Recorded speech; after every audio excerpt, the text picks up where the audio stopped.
Vocês sabem que o assunto de escatologia é um assunto relativamente complexo, mas não é um assunto estranho à teologia cristã.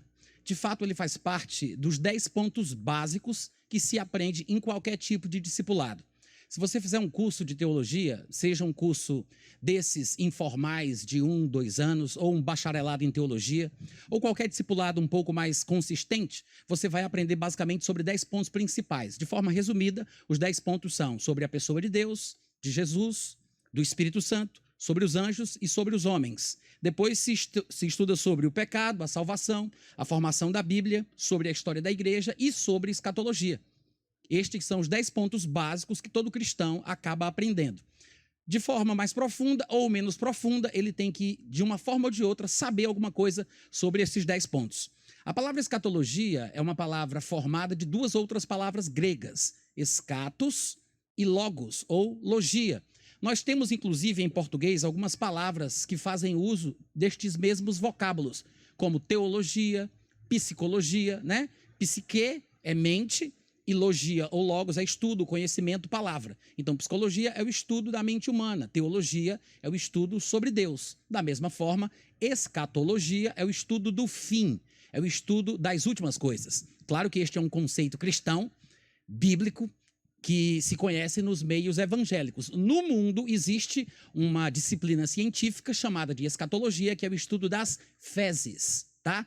Porque se um dia você ouvir falar sobre isso, pelo menos você já está inteirado. Existem essas duas vertentes. No meio cristão, no meio evangélico, nós tratamos escatologia como o estudo do fim das últimas coisas.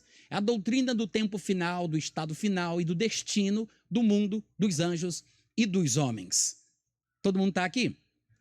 Por que é importante a gente estudar sobre o fim? Muita gente fala, mas não me importa. Para que eu vou me preocupar com amanhã? Eu quero saber hoje, como é que está a minha vida hoje, o que é que eu vou viver hoje.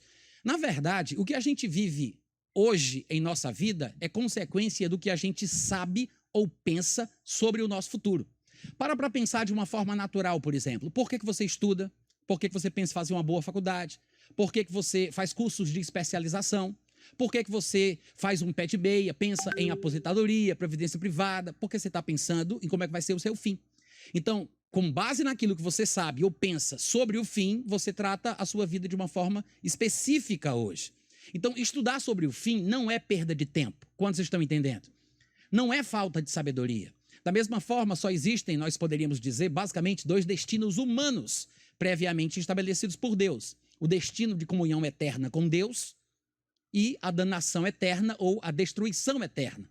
E, obviamente, que nós vamos parar em um destes 2 lugares, dependendo das escolhas e das vidas que nós temos aqui. Enquanto é tempo, a gente vai decidir como é que vai ser a nossa eternidade. Vocês estão me entendendo, gente? Então, dessa forma, é importante a gente estudar escatologia. Além disso, se a gente fosse falar em questões de estatísticas, quando a gente pensa em termos de Bíblia, de Gênesis a Apocalipse, de 37% a 40%, eu disse 37% a 40% de toda a Bíblia é só sobre escatologia.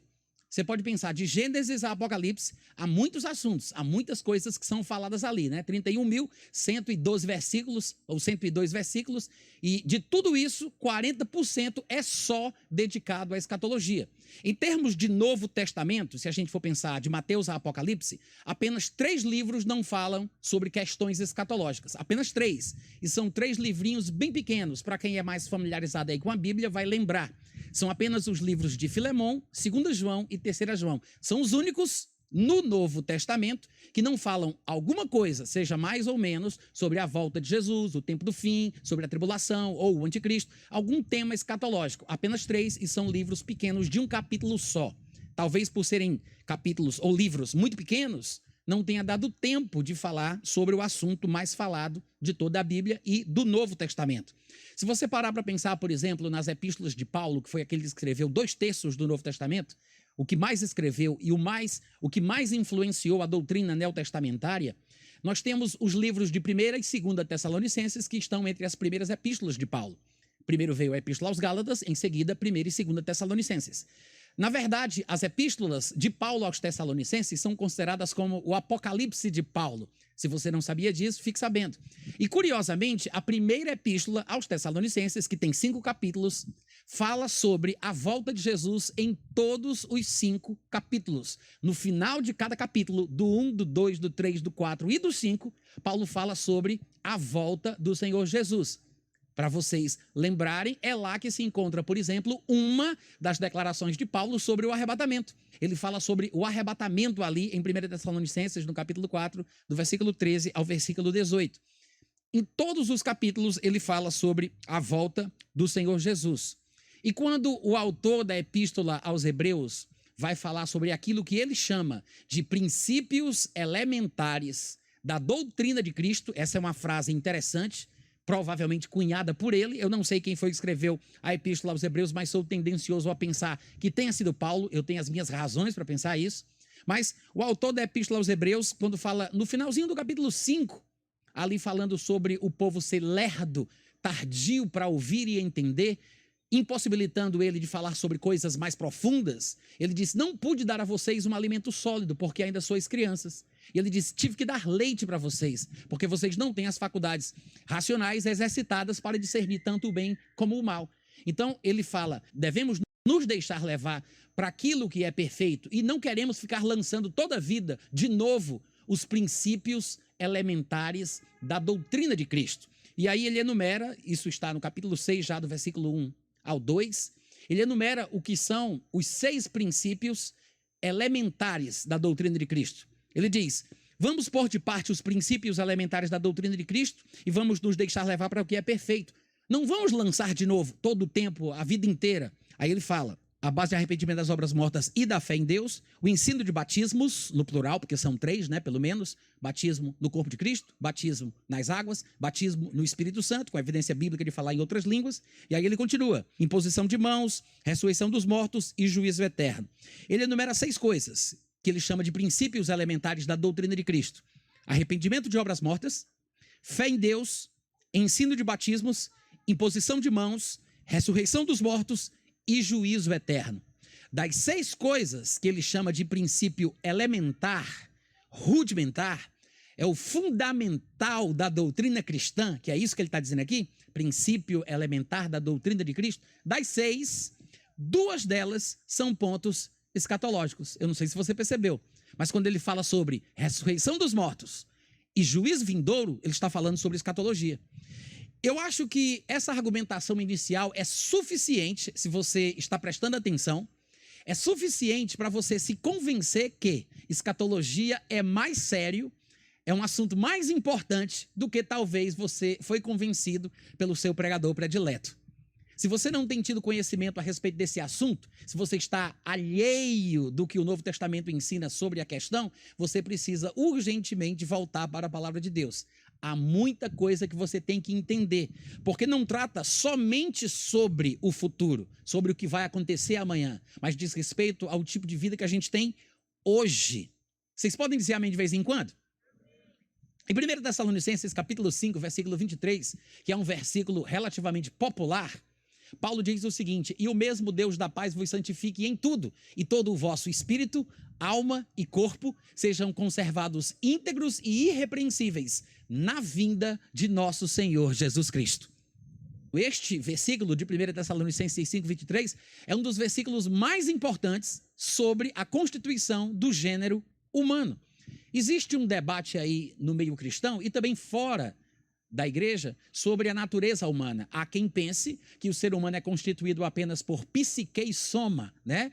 Alma e corpo. É daí que vem aquela expressão psicossomático. Dentro da igreja tem quem pense também que o homem ele só tem 2 partes que o constituem, mas nós vemos na Bíblia que é muito mais do que apenas 2. Alma e espírito não são, como alguns pensam, termos sinônimos ou intercambiáveis. Você não pode usar um ou outro dentro de qualquer contexto, como se fosse a mesma coisa, porque não são. É por isso que em 1 Tessalonicenses ele fala sobre a santificação total. Ele diz: e o Deus da paz vos santifique em tudo. E o que é tudo? Logo em seguida ele explica: e que todo o vosso espírito, alma e corpo. Isto é tudo o que constitui o homem. Nós encontramos outros termos dentro do Novo Testamento que são usados para se referir a uma destas partes da nossa pessoa, como mente, carne, homem exterior, homem interior, homem oculto do coração. São expressões diferentes, mas não são partes diferentes. O homem só tem 3 partes: espírito, alma e corpo. Existem outros termos, outras palavras para se referirem a estas 3 partes. Mas o homem completo, total, é espírito, alma e corpo. Exatamente nesta ordem. Não é corpo, alma e espírito, como os crentes gostam de falar, não, tá? É espírito, alma e corpo. Do mais importante para o menos importante. Porque nós temos que ser seres espirituais. Afinal de contas, Deus é espírito. E Ele nos fez uma duplicata em espécie da sua própria categoria.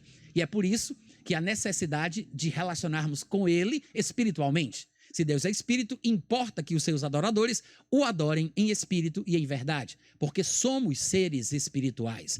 Eu sou um ser espiritual. É por isso que Paulo diz lá em 1 Coríntios capítulo 14, porque se eu orar em outra língua, é o meu espírito que ora, porque eu sou um espírito, eu tenho qualidades emocionais e intelectuais que constituem a minha alma e habito dentro de um corpo que é dotado de centenas de sentidos, dos quais 5 são os mais populares: visão, audição, tato, paladar e olfato. Este é o homem completo. E este é um dos versículos mais populares no meio da igreja, embora não seja tão bem compreendido. Mas mesmo um versículo como esse, relativamente popular, um dos mais importantes sobre a constituição do gênero humano, eu não sei se você observou, é também um versículo escatológico. Porque Paulo diz: o Deus da paz vos santifique em tudo, e todo o vosso espírito, alma e corpo sejam conservados, íntegros e irrepreensíveis para a vinda do Senhor Jesus Cristo.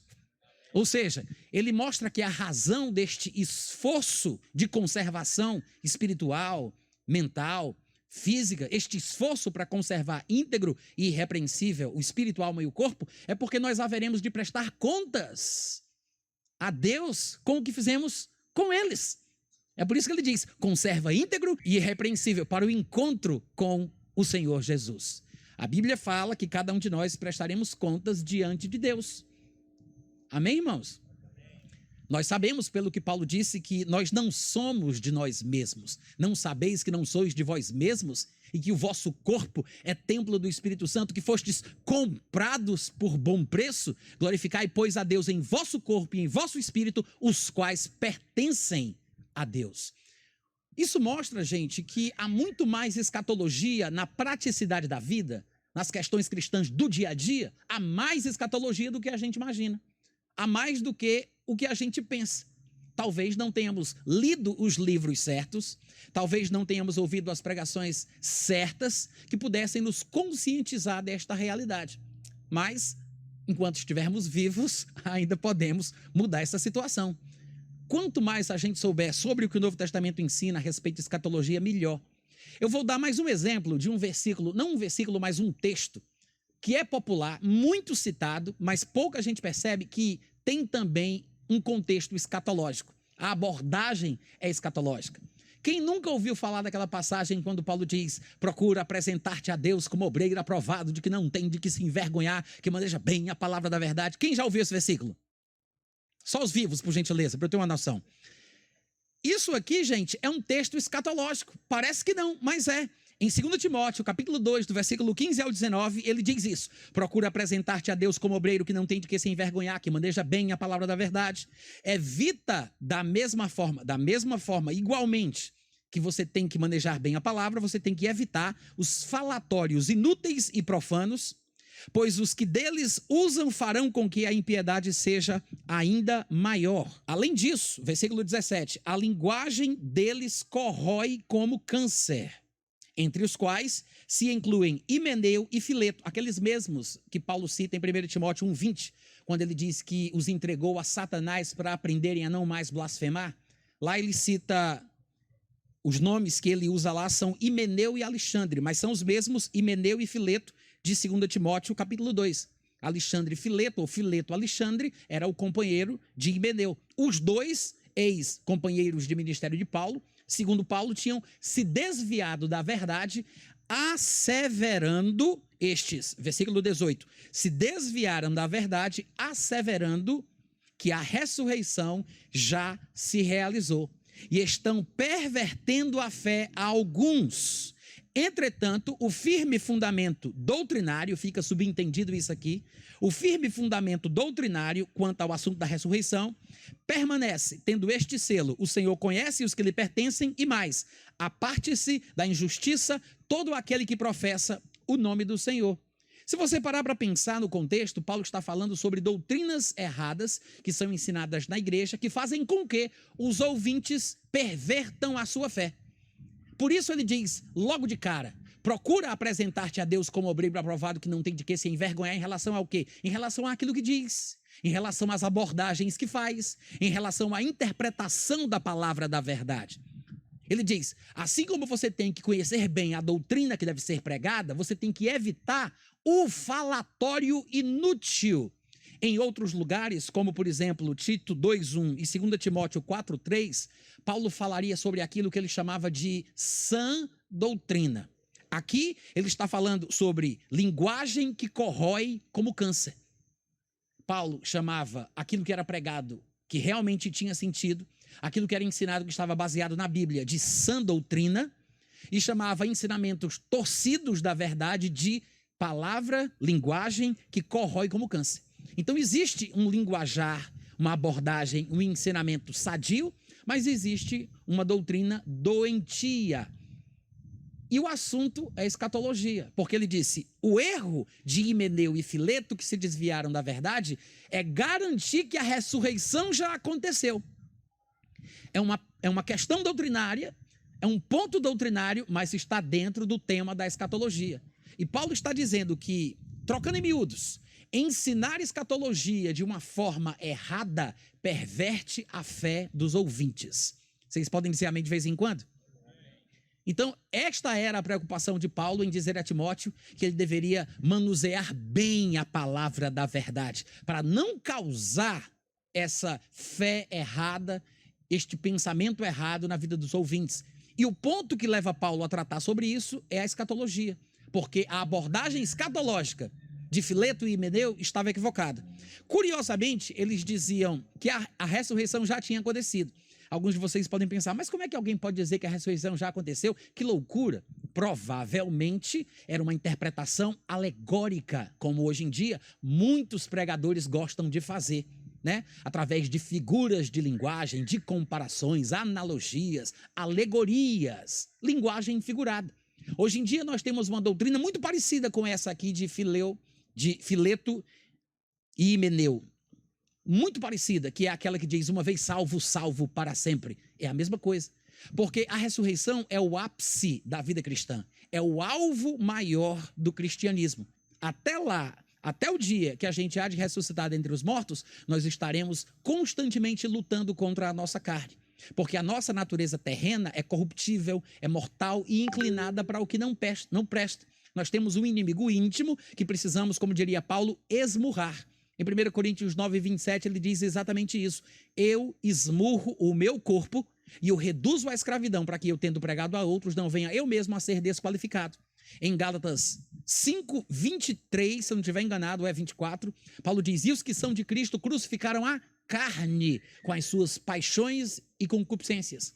Lá em Romanos capítulo 8, no versículo 13, se eu não estiver enganado, ele diz, se viverdes segundo a carne, caminhais para a morte, mas se pelo Espírito mortificardes os feitos do corpo, certamente vivereis. Então veja que a tônica é a mesma, mortificar, esmurrar, crucificar o corpo, a carne, a natureza terrena. Lá em Colossenses 3:5, Paulo diz a mesma coisa. Ele diz, fazei, pois, morrer a vossa natureza terrena. 2 pontos. Aí ele cita as 3 primeiras palavras do que ele chama, lá em Gálatas 5:19, de obras da carne. Lascívia, prostituição.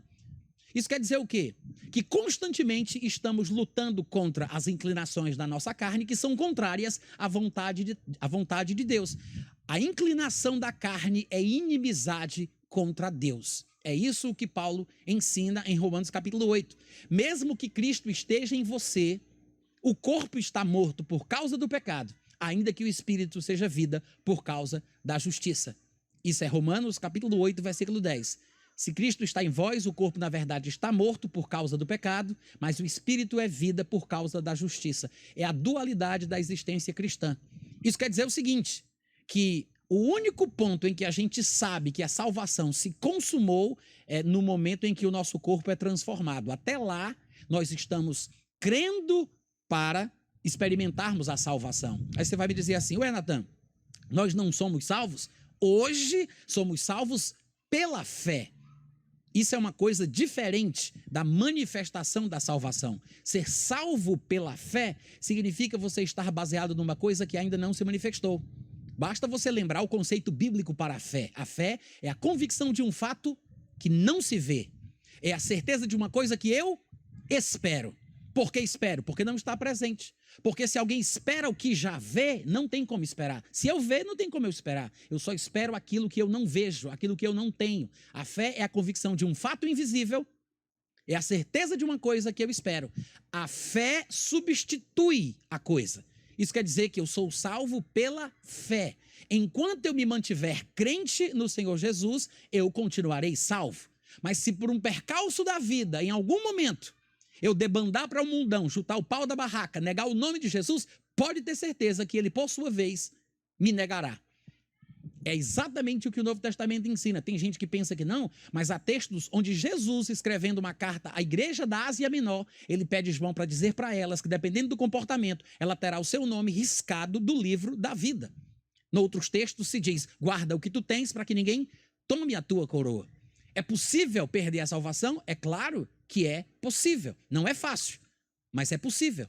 Se não fosse possível, Paulo não teria se preocupado com aquele homem que tinha relações sexuais com a mulher do pai dele na cidade de Corinto. Vocês devem lembrar, em 1 Coríntios capítulo 5, Paulo escreveu a eles dizendo, eu decidi, embora eu não esteja presente, mas reunidos vós e o meu espírito pelo poder do nome de Jesus, que praticou tal infâmia, seja entregue a Satanás para a destruição da carne, a fim de que o espírito seja salvo no dia de Cristo. Em outras palavras, o corpo dele morreria mais cedo. Ele teria uma morte física prematura, poderia viver mais. A vontade de Deus é que nós conservemos o espírito, a alma e o corpo até a volta de Jesus. Mas dependendo do estilo de vida que você tem, é possível que alguém morra mais cedo por causa de pecado. Mas Paulo disse, acho até melhor que ele morra logo mais cedo agora, fisicamente, para que ele não morra mais tarde espiritualmente. Em outras palavras, Paulo disse, vamos entregá-lo a Satanás para a destruição da carne, morte física, a fim de que o espírito seja salvo no dia de Cristo. Se ele continuasse vivo, descendo na banguela do pecado como ele ia, corria-se o risco de chegar num determinado momento da vida que ele negasse o Senhor Jesus. E é muito melhor morrer mais cedo do que morrer mais tarde. Morrer fisicamente do que morrer espiritualmente. É a mesma coisa que Paulo ensina em 1 Coríntios capítulo 11, quando ele diz que alguns estavam fracos, doentes e não poucos que dormem. É um eufemismo, tá? Ele está falando sobre morrer fisicamente. Muitos cristãos de Corinto estavam morrendo fisicamente antes do tempo. Ele diz, está ficando fraco espiritualmente, está ficando doente e está morrendo fisicamente mais cedo. Por que, Paulo? Ele diz, porque vocês não se julgam. Se nos julgássemos, não seríamos julgados. Mas quando somos julgados, estamos sendo disciplinados pelo Senhor para não sermos condenados com o mundo. Então, Paulo está dizendo que a morte física prematura de algum dos coríntios era juízo de Deus, disciplina do Senhor, para que eles não fossem condenados com o mundo. Qual é a condenação do mundo? Lago de fogo com enxofre. Em outras palavras, morte física prematura, para que não se morra espiritualmente mais tarde. A fim que, como Paulo disse àquele jovem de 1 Coríntios 5, vamos entregá-la a Satanás para a destruição da carne, a fim de que o espírito seja salvo no dia de Cristo. Paulo está preocupado com a perda da salvação deste homem e falando que alguns coríntios estavam morrendo antes para que não morressem depois. Então, existe uma preocupação na Bíblia sobre a possibilidade de perder a salvação. Não é fácil, não é simples, é possível. Agora, enquanto nós nos mantivermos na fé, nós estamos bem. Mas a Bíblia ensina isso. O problema é que talvez nós nunca tenhamos ouvido falar sobre o assunto. Que a salvação, hoje, ela é experimentada pela fé, mas um dia ela vai se manifestar de fato e de verdade. A salvação ainda não se manifestou. Ela está reservada, preparada por Deus para se manifestar no tempo certo. Como nós sabemos disso? Porque a Bíblia fala exatamente isso. Em 1 Timóteo, capítulo 1, do versículo 3 ao 7, ele diz assim: Bendito o Deus e Pai de nosso Senhor Jesus Cristo, que segundo a sua muita misericórdia, nos regenerou para uma viva esperança, mediante a ressurreição de Jesus Cristo dentre os mortos, para uma herança incorruptível, a herança que não se corrompe, que não se corrói, que não se desunera, sem mancha, sem mácula, imarcessível, não é inacessível, é com M-A-R-S, imarcessível, que não murcha, reservada nos céus para vós outros, que sois guardados na terra pelo poder de Deus, mediante a fé, para esta salvação que vai se revelar no último tempo. Quantos podem dizer amém? Então observe que ele aqui resumiu praticamente a vida cristã. Ele diz que nós nascemos de novo para esperar este grande acontecimento. Fostes regenerados para uma viva esperança. No que se baseia a minha esperança? No que aconteceu com Jesus Cristo. Porque se ele ressuscitou, eu vou ressuscitar. Ele é apenas o primeiro gerado dentre muitos irmãos. É o primogênito dos mortos, como diz Apocalipse 1:5. Isso quer dizer o quê? Que ele, precursor de todos os homens, penetrou os céus como exemplo dos que vão vir depois. Hebreus 6:20 diz que Jesus é o nosso precursor, que penetrou os céus, abrindo-nos caminho para experimentarmos a mesma realidade que ele. Em outras palavras, nós estamos vivos por causa desta expectativa, desta esperança do que está reservado para nós, que ele chama de herança incorruptível, que não tem mancha, que não murcha. Nós que na terra somos guardados pelo poder de Deus mediante a fé, guardados para esta salvação, que vai se manifestar somente no último tempo. Todos os textos que falam sobre salvação, não todos, é um exagero da minha parte, mas uma grande maioria de textos do Novo Testamento que falam sobre salvação trazem este aspecto futurístico que às vezes a gente não observa. Citando pouco, você vai lembrar, em Hebreus capítulo 1, versículo 14, por exemplo, fala que os anjos são espíritos ministradores enviados por Deus para servir aqueles que hão de herdar a salvação. Quem lembra? Vocês estão aqui hoje à noite? Ou já foi para casa? Eu vou fazer a pergunta de novo, deve ser um problema nesse microfone. Em Hebreus 1,14 diz que todos os anjos são espíritos ministradores enviados por Deus para servir aqueles que hão de herdar a salvação. Quem lembra disso? Hebreus 1,14 fala que nós, os crentes, um dia experimentaremos a salvação. Nós herdaremos, os que hão de herdar. Falando que a salvação é realmente uma coisa que há de se manifestar no tempo futuro. Em 1 Tessalonicenses 5,9 diz que Deus não nos destinou para a ira, mas para alcançar a salvação mediante nosso Senhor Jesus. Ou seja, ele não nos destinou para a ira, mas o nosso destino é alcançar a salvação. Apontando que a salvação, como diria Pedro, só vai se manifestar no último tempo. E em Hebreus capítulo 9, versículo 28, ele diz que Cristo, tendo se oferecido uma vez para tirar os pecados de muitos, aparecerá segunda vez sem pecado aos que o aguardam para a salvação. Porque a salvação é sinônimo de transformação do nosso corpo. Porque enquanto estivermos dentro de um corpo mortal, corruptível, inclinado àquilo que não presta, podemos abrir mão daquilo que Deus nos deu e decidirmos, nós podemos decidir, porque temos ainda o livre-arbítrio, não somos robôs evangélicos, nem fantoches cristãs, não somos marionetes, nós temos o arbítrio livre e é por isso que prestaremos contas diante de Deus da nossa vida de forma individual, porque não tem como se prestar conta daquilo que eu sou pré-programado para viver, eu tenho a responsabilidade de decidir o que eu vivo, e enquanto eu estiver vivo dentro de um corpo inclinado ao mal, eu posso ceder a ele. Afinal de contas, ser tentado é querer fazer aquilo que eu gosto. A Bíblia diz isso. Cada um de nós é tentado quando atraído e engodado pela própria vontade, pela própria cobiça, pela própria concupiscência. Ou seja, eu não sou tentado pela sua cobiça, eu sou tentado pela minha própria cobiça. Cada um de nós é tentado pela própria cobiça, pela própria vontade. Coisas que nós gostamos, particularmente falando, individualmente falando, podem nos atrair de uma forma tal que em dado momento da vida a gente perca essa batalha. Tem gente que nós conhecemos que cederam tanto à tentação a ponto de acharem que era melhor viverem os prazeres do mundo do que tentar continuar mantendo a comunhão com Deus. Tem gente que, por não conseguir vencer por um certo período de tempo, achou que talvez não tinha nascido para ser crente. E achou melhor se entregar mesmo ao mundo. Vai ver que ela está se esforçando para tentar fazer parte do povo eleito, né? E aí ela não nasceu para isso, foi destinada para ser um réprobo, para ir para a danação eterna e está aqui perdendo tempo. Aí vai para o mundão. Tem gente que se desvia às vezes por causa de doutrina errada, como essas, né? O determinismo, o fatalismo, que é uma coisa diabólica, que coloca Deus como um déspota, um tirano, num sistema totalitário, diabólico, que cria pessoas para o céu, pessoas para o inferno. Deus não é assim. Embora alguns versículos sejam usados por alguns pregadores para expor a sua vergonha, a sua estupidez em público, não justifica o caráter de Deus. Deus, ele é como Jesus Cristo demonstrou que ele era. E nós precisamos entender que Deus ama a todos, mas deu a todos a capacidade de escolher, inclusive o mal. E é por isso que até o dia que o nosso corpo seja transformado, até o dia que o mortal seja absorvido pela imortalidade, até o dia que o corruptível seja absorvido pela incorruptibilidade, nós estamos num grande teste, numa grande prova.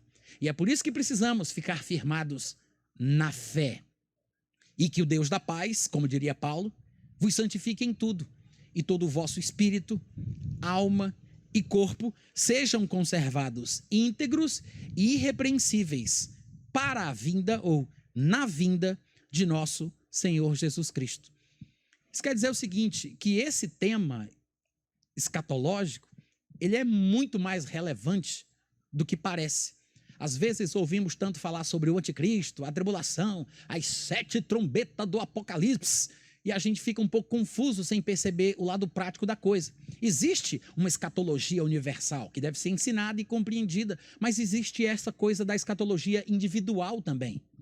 Porque cada um de nós se converteu para servir o Deus vivo e verdadeiro e para aguardar do céu o Senhor Jesus voltar. Porque quando ele vier, ele transformará esse nosso corpo de humilhação para ser semelhante ao corpo da sua glória. Existe um aspecto pessoal, individual na escatologia. Eu me lembro daquilo que Paulo diria lá em Romanos capítulo 8, a partir do versículo 16. Ele diz que o próprio Espírito testifica com o nosso espírito que nós somos filhos de Deus. E se nós somos filhos de Deus, somos herdeiros de Deus e co-herdeiros com Cristo Jesus. Se com ele sofrermos, com ele seremos glorificados. Então existe um sofrimento nessa vida cristã enquanto estamos no mundo, porque a nossa carne quer fazer uma coisa que a gente gostaria de não fazer, porque sabemos que desagrada a Deus. Precisamos ficar firmes até o dia da transformação do nosso corpo, até o dia da redenção da nossa carne, que é a consumação da salvação. Este ponto é o ponto da irreversibilidade da salvação. De lá para frente não tem como perder a salvação. Até lá é possível perdê-la. Mas nós almejamos este momento maior, quando o nosso corpo será mudado. Até lá, é claro, nós sofreremos algumas coisas. Sofreremos a tentação, sofreremos perseguição, sofreremos a renúncia, a perda de alguns bens, aquele que deixa casa, pai, mãe, por amor do evangelho, ele sofre. Paulo disse em Filipenses 3, eu sofri a perda de todas essas coisas, para que eu possa ganhar o conhecimento de Cristo e ser achado nele, sem justiça que vem do homem, mas a justiça que vem de Deus pela fé, para que eu possa participar com ele dos seus sofrimentos, para que de alguma maneira eu alcance a ressurreição dentre os mortos. Então existe um sofrimento bíblico para o cristão. E ele diz isso em Romanos 8, se sofrermos com Cristo, com ele também seremos glorificados. E no versículo 18 ele acrescenta, porque para mim, os sofrimentos do tempo presente não podem ser comparados com a glória que há de ser revelada em nós. Veja que ele não disse revelada para nós. Ele não está falando sobre um filme que os cristãos vão assistir lá no céu. Eu não vou ver a glória não vai ser revelada para mim. Ele disse, a glória há de ser revelada em mim. Amém, gente? Tenho por certo que os sofrimentos do tempo presente não podem ser comparados com a glória que há de ser revelada em nós. E ele diz mais, a ardente expectativa da criação aguarda a revelação dos filhos de Deus. Esta manifestação final da glória que está destinada a nós. Pois a criação está sujeita à vaidade, vaidade é qualidade daquilo que é vão, transitório, passageiro, é efêmero, não é eterno, Ele diz, a criação está sujeita à vaidade, não voluntariamente, mas por causa de Deus, que a sujeitou na esperança de que a própria criação um dia será redimida do cativeiro da corrupção para a liberdade da glória dos filhos de Deus. Porque sabemos que toda a criação a um só tempo geme e suporta angústias até agora. E não somente ela, nós também, que temos os primeiros resultados do que o Espírito Santo há de fazer com o homem, as primícias, os primeiros frutos do Espírito Santo. Porque, como diz Hebreu, nós experimentamos os poderes do mundo vindouro através do Espírito que nos foi dado. Ele diz, não somente a criação geme e suporta angústias, mas também nós, que temos as primícias do Espírito Santo, igualmente gememos em nosso íntimo, aguardando a adoção de filhos, isto é, a redenção do nosso corpo. Porque é nesta esperança, diz o versículo 24, nesta esperança que nós fomos salvos. Agora, esperança que já se vê, não é esperança, pois o que alguém vê, como é que pode esperar? Agora, se esperamos o que não vemos, com paciência nós aguardamos. Ô glória! Isso quer dizer o seguinte, gente, se nós esperássemos em Cristo apenas para esta vida, nós seríamos o quê? Como é que diz Paulo? Sem tumulto, pode ser de um por um. Paulo diz, se nós esperássemos em Cristo apenas para esta vida, nós seríamos os mais miseráveis de todos os homens. A nossa esperança em Cristo não se limita a esta vida. O que significa? O objetivo do crente não é prosperar financeiramente, não é ter um bom emprego, não é ter uma boa aposentadoria, não é isso, não é aquilo. Embora tais coisas façam parte de uma vida cristã normal, e claro, Deus nos dá sabedoria e força para adquirir riqueza, para confirmar a sua aliança que fez conosco. A questão não é essa. A maior expectativa do crente, a esperança do cristão, não se resume e não se limita a esta vida. É por isso que Paulo disse isso em 1 Coríntios 15, 19. Se nós esperássemos em Cristo apenas para esta vida, nós seríamos os mais miseráveis de todos os homens. E lá em Filipenses 3, do 17 ao 21, ele fala sobre alguns seus contemporâneos, crentes daquela época, que só se preocupava com coisa terrena. Ele disse, alguns só se preocupam com coisas terrenas. O Deus deles é o ventre. A glória deles está na sua infâmia. Mas a nossa pátria está nos céus. Mostrando que existe uma vida presente e uma vida futura. Uma realidade atual e uma realidade eterna. Em 1 Timóteo 4,8, Paulo disse, o exercício físico para pouco aproveita, mas a piedade em tudo é proveitosa, porque a prática da piedade tem em si o cumprimento das promessas da vida que agora é e também da vida que há de vir. Então existem duas vidas, esta que nós conhecemos, que é temporária, transitória, passageira, e existe a vida real. E pelo que me parece, a tônica da mensagem cristã é que o crente esteja sempre aguardando esta manifestação final do Senhor Jesus, porque quando ele aparecer, ele transformará o nosso corpo de humilhação para ser semelhante ao corpo da sua glória. O grande sentido da vida é experimentar a glória que Jesus já possui hoje, assentado à direita da majestade nas alturas. Ele morreu e ressuscitou, não por causa dele. O que ele viveu, o que ele sofreu, o que ele passou foi por causa de você e de mim. Ele não precisava disso. Ele não tinha que provar nada para ninguém. Ele não estava se amostrando para os anjos. Ele não estava participando de um concurso para preencher a segunda vaga da Trindade. Ele fez o que fez, ele viveu o que viveu, morreu e ressuscitou por nossa causa, para nos dar uma esperança, para nos dar um norte, para mostrar que tem jeito para a morte. Porque Jesus Cristo não apenas falou sobre a vida eterna, mas provou que o que ele falava, o que ele ensinava, funcionava. Porque ele morreu e ele ressuscitou para provar. Amém, gente? Isso quer dizer que a nossa expectativa cristã é essa. É que um dia o nosso corpo também seja transformado. É que um dia essas mazelas da vida desapareçam. Que nós tenhamos um corpo glorioso, não mais inclinado ao pecado e àquilo que não presta. Que nós possamos experimentar a mesma glória que Jesus já tem. É por isso que lá em Colossenses, no capítulo 3, a partir do versículo 1, Paulo diz o seguinte: se fostes ressuscitados juntamente com Cristo, buscai as coisas do alto, onde Cristo vive assentado à direita de Deus.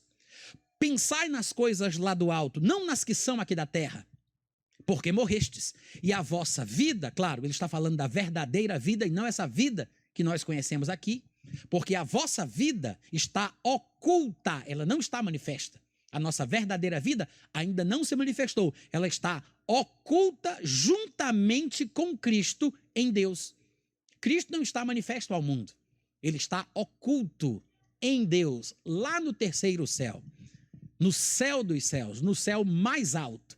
Ele está sentado à direita de Deus. De fato, Paulo acabou de falar que ele vive sentado à direita de Deus, no finalzinho do versículo 1. Mas ele não está manifesto. Um dia ele há de se manifestar, todo olho o verá, ele descerá até a terra e reinará neste mundo por 1000 anos a partir de Jerusalém. Mas hoje ele não está manifesto, ele está oculto. A nossa vida de verdade, não essa que nós estamos vendo e experimentando aqui, mas a nossa verdadeira vida está oculta juntamente com Cristo em Deus. E aí, no versículo 4, ele diz assim: quando Cristo, que é a nossa vida, como Cristo é hoje, quando Cristo, que é a nossa vida, se manifestar, então vós também sereis manifestados com ele em glória. Oh, aleluia! Isso quer dizer o seguinte: quando ele se manifestar, a gente vai ser do jeito que ele é. E é exatamente o que João fala em sua primeira epístola, no capítulo 3, do versículo 1 ao versículo 3. Ele fala basicamente a mesma coisa que Paulo aqui em Colossenses, que eu acabei de ler, mas do seu próprio jeito. Ele diz: vede que grande amor nos tem concedido o Pai a ponto de sermos chamados de filhos de Deus. E de fato, somos filhos de Deus. Não somos apenas chamados de filhos, nós somos filhos de fato. E de fato, somos filhos de Deus. É por essa razão que o mundo não nos conhece, porquanto não o conheceu a ele mesmo.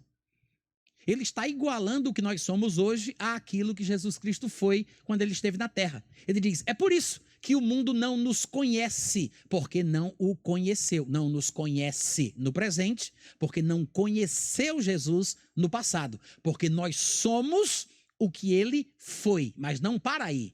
No versículo seguinte ele acrescenta: amados, agora, por enquanto, nós somos filhos de Deus, mas ainda não se manifestou o que a gente vai ser. Sabemos que quando ele se manifestar, nós seremos semelhantes a ele, porque haveremos de vê-lo como ele é. Glória! Ele disse: ainda não se manifestou, porque está oculto juntamente com Cristo em Deus. Como Paulo falou do seu próprio jeito, lá em Colossenses 3, como a gente acabou de ler aqui. A nossa vida está oculta juntamente com Cristo em Deus. Não se manifestou o que a gente vai ser, mas nós sabemos que quando ele se manifestar, nós seremos semelhantes a ele, porque haveremos de vê-lo como ele é. Versículos antes, vocês devem lembrar, ele disse que o mundo não nos conhece no presente, porquanto não o conheceu no passado, porque somos o que ele foi. Mas agora ele está dizendo que nós seremos o que ele é. Seremos no futuro o que ele já é no presente. Nós somos aqui na terra o que Jesus foi, mas um dia, no arrebatamento ou na ressurreição, nós seremos o que Jesus Cristo já é. Esse é o nosso destino, essa deve ser a nossa expectativa, a razão pela qual a gente vive. E é por isso que no versículo 3 ele diz o seguinte: e a si mesmo se purifica todo aquele que nele tem esta esperança. Amém, gente? Eu não sei se vocês estão com vontade de dizer amém ou ai de mim, mas esta mensagem é basicamente o cerne, o âmago da mensagem cristã. É a expectativa que todo crente tem que ter. De fato, tem até mesmo um texto aqui em 1 Tessalonicenses, que Paulo fala a razão pela qual a gente se converte. 1 Tessalonicenses, capítulo 1, do versículo 8 ao 10, ele diz assim: porque de vós repercutiu a palavra do Senhor não somente na Macedônia e Acaia, mas também por toda parte se divulgou a vossa fé para com Deus, a tal ponto de não termos necessidade de acrescentar qualquer coisa. Pois eles mesmos, no tocante a nós, proclamam que repercussão teve o nosso ingresso em vosso meio, e como vocês, deixando os ídolos, presta bem atenção agora, vocês se converteram a Deus para servirdes o Deus vivo e verdadeiro e para aguardardes dos céus o seu Filho, a quem ele ressuscitou dentre os mortos, que nos livra da ira vindoura. Ele basicamente disse o seguinte: vocês se converteram para duas coisas, para servirdes o Deus vivo e verdadeiro e para esperar Jesus voltar. Muito obrigado pelo entusiasmo. Eu vou tentar de novo, para você dar um glória a Deus, um aleluia, dizer aquela coisa que os crentes fazem. Você se converteu para servir o Deus vivo e verdadeiro e para esperar Jesus voltar. Amém, gente? Quando você se questionar a razão pela qual você é crente, por que eu me converti mesmo? Por que eu estou nesse negócio dessa lei dos crentes? Por que eu estou na igreja? Por que eu ainda estou aqui? Lembre-se, é para servir o Deus vivo e verdadeiro e para esperar Jesus voltar. Amém, gente? Eu quero que você coloque a mão no peito assim, eu quero fazer uma oração por você. Pai, muito obrigado por cada pessoa aqui presente, também por estes que hão de ouvir essa mensagem gravada. Te peço, Deus, que tu toques o coração de cada um, dando certeza, convicção, que tu fortaleça o coração, o entendimento. Concede, meu Pai, espírito de sabedoria, espírito de revelação, para que cada um possa transbordar da forte convicção do entendimento da tua vontade, para cada um individualmente. Eu te peço isso em nome de Jesus Cristo. Quantos podem dizer amém? Quantos podem dizer aleluia? Quantos podem dizer boa noite, Natan? Muito obrigado. Gente, é um prazer, tá? Eu quero dizer que eu tenho alguns livros escritos